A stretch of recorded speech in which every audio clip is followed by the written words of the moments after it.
Welcome to our presentation on leveraging invariants for scalable verification of RISC-V cryptography extensions. In our modern world, many systems communicate a lot of data over the internet, and often that data is sensitive and needs to be encrypted. However, encryption is an expensive operation. Thus, vector cryptography accelerators can be developed. RISC-V has recently ratified a vector cryptography extension specification. These accelerators need to be trusted. Thus, they should be free from hardware bugs. They should perform their operations always as specified. So ideally, we could formally prove their correctness.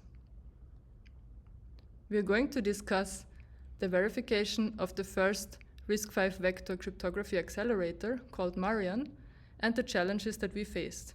Our initial verification attempts got stuck at 8 clock cycles after 1 hour and didn't progress. We will now discuss where the complexity comes from and how we solved these problems.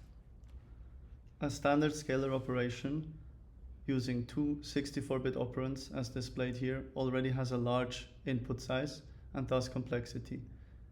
10 to the 38 states is a lot for formal verification tools. But for vector accelerators, this is often even more. Marian, for example, uses 3 256-bit operands for its calculations, which is an input size of 10 to the 231 states, which proves an issue for formal verification tools. Marian performs these calculations in its execution unit, highlighted here. But Marian also consists of an operand collector before the execution phase and the write-back logic after the execution phase. The operand collector is relevant because Marian is connected to 4 different lanes, each lane having its own register files and operating independently. Marian needs to collect parts of the operands from each lane, such as shown here on the example of lane 1, and then assemble these parts into the operand together with the parts from the other lanes, and then pass these to the execution units where the calculations are performed and an output vector is generated. This output vector is then passed to the write-back logic, which needs to disassemble each part of this operand again and write it back to its respective register files in the lanes. For our verification, we have taken the hardware design of Marian on one hand, and on the other, we have used the Spike C++ official ISA simulator code, which is very neatly written in a way that we could simply extract the code from Spike and put both of these into the Jasper C2 RTL tool by Cadence, and then verify our equivalence property, which is that if we give the same inputs to both of these, that the outputs of both are the same. As was mentioned before, this only reached a proof of 8 cycles and timed out after an hour. So, to improve on this, our first step was to modularize Marian. We have modularized Marian into its 3 pipeline stages that we have explained to you before. And if we modularize it this way, we reach an unbounded proof for each part of Marian. For some of them fast, such as the write-back logic, in only 12 seconds.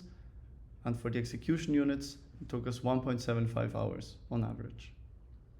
For purposes of regression runs, where during the design of a module, an engineer wants to verify iteratively to ensure that the design is correct every step of development, usually verification times should be fast, so we wanted to improve on our 1.75 hours. We've modularized the execution units even further for these purposes and split them into the individual cryptographic algorithms. This was possible because both in Marian and in Spike, these are implemented very neat and separate so that we can modularize it easily. Using this further modularization, we have reached a proof in only 1.3 hours, which is already a 1.3 times speed up. We asked ourselves, How can we speed up regression runs even further? Our answer to this was using invariants.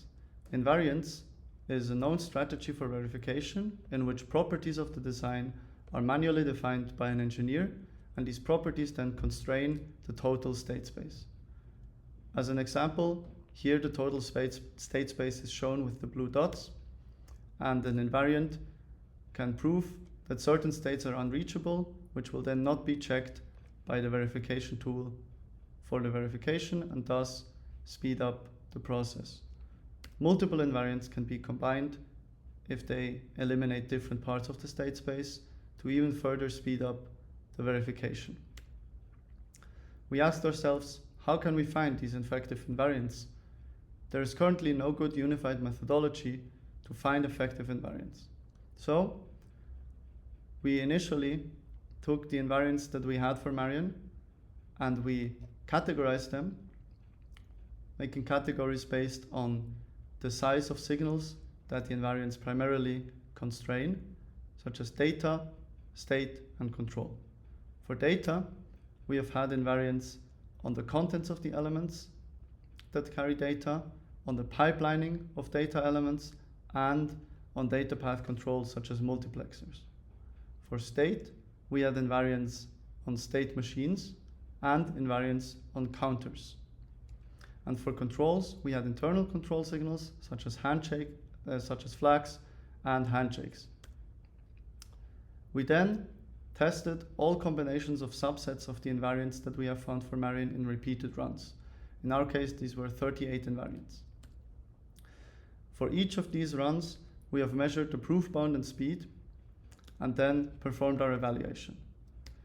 For the evaluation, we evaluated the influence of the invariants on the clock bound for a bounded proof of the equivalence property, and if an unbounded proof was reached, we evaluated the influence on the existence of such and the influence on the proof speed for the equivalence property. We have noticed that invariants can sometimes also impact the performance of other invariants, and so we have evaluated all of these metrics also on all other invariants. Using a subset of the invariants that we have evaluated, we have brought the proof speed down to 25 minutes, which is a 2.7 times speed up compared to our initial modularization attempts. And for the end-to-end proof, we have now reached 16 cycles compared to the previous 8 cycles, which is a 2 times improvement. For Marion, invariants with the highest influence that we have found were invariants on counters, invariants on handshakes, and invariants on data path control in this order of their influence.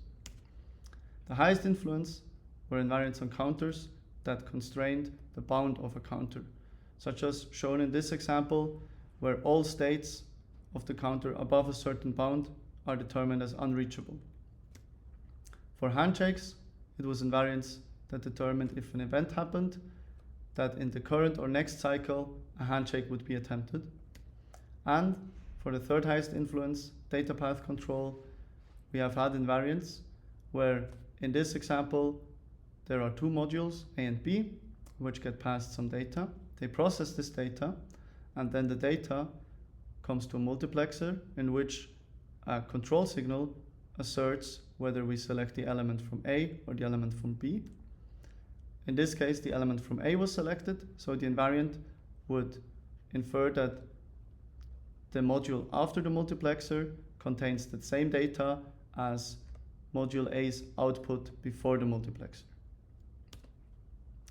We wanted to ask ourselves, is this generalizable? And so we came up with vCrypto.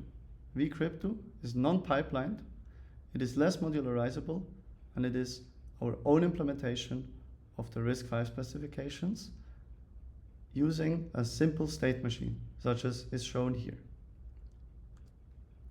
vCrypto, additionally, is parallelizable because it is implemented in each lane individually, thus has multiple instances that run independently from each other, compared to Marion, which, as we have seen before, is in parallel with all of the lanes and thus needs to interface with all the lanes. vCrypto, because it is only located in a single lane in each instance, also only has access to the registers of a single lane, which makes it a bit slower.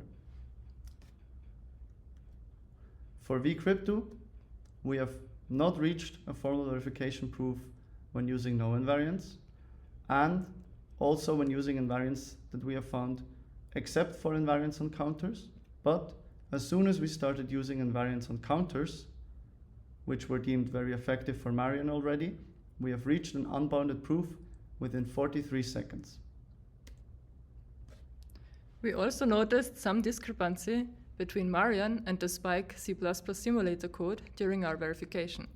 When we verified the Shangmi 4 instructions, we passed the same data to both Marian and the Spike C++ code, but got different results.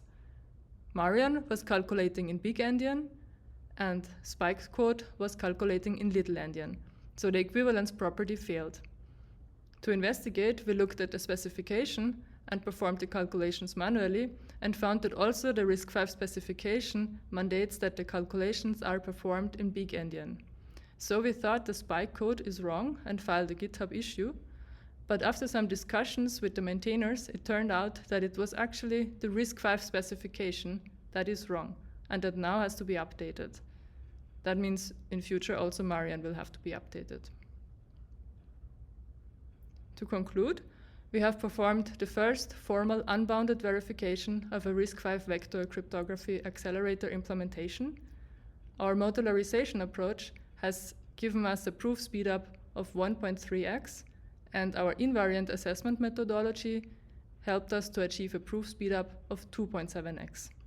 We also showed the generalizability of our invariant assessment methodology by applying it to our own custom implementation of some of the RISC-V vector cryptography instructions. And we found a bug in the ratified RISC-V vector cryptography extension specification. Thank you for listening, and if you have any questions, feel free to reach out to us.